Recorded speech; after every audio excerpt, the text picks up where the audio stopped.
Hi, everybody. Welcome back to Tune In Tuesday with Hope, Healing Our Past Experiences. I'm Amber McCutcheon, and every Tuesday we do a video discussing the tough stuff, answering questions, and I just want to share some stories of hope today. The first story we're going to share is one that was sent in from a woman in Potosi, Missouri, and she wrote to me in a text, and she says, "God is good. I went to pay a bill at a local company today, and I stood there by my perpetrator. I greeted him with a hello, stood side by side. Wow, couldn't have done that without hope, left with no anxiety, and left with freedom." You know, what I love most about hope is that we get to see how far it's really brought us. I had a similar story in my own life where I was at a local grocery store, and it had been a few years into my healing process, and my dad was my perpetrator, for those that don't know me personally. And I was in this store, and I was in the first aisle going up. I had one of my daughters with me at that time, doing some grocery shopping, and she was lifting up a case of peanut butter, as we buy when you have a large family. And I heard this voice that I hadn't heard in a while, and he was talking to my daughter, and it was my dad.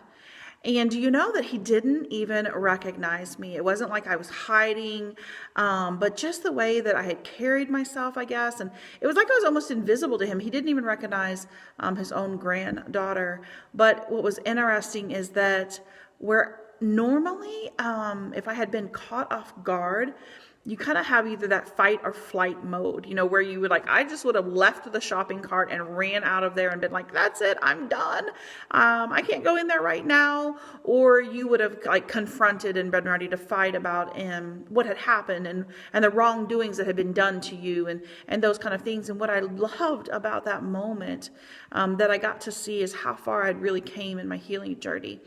He continued shopping throughout the store. He finished up shopping. He checked out and he went on his way. And the whole time I am just joyous because I got to see that control that once had me from my past experiences, you know, the things that the fears that once dominated me no longer were there, and I had freedom and I had joy, and I realized that all that work that I had did on knowing that I am worthy and that I am not worthless, and that I am valued, and that I am beautiful, and I am not damaged goods, and all these things that I had to work on finding the truth about, no matter what messages had been put on me or said to me, they were paying off. And that was such an amazing testimony in that moment, amazing story of how I am an overcomer. And I want the same for you.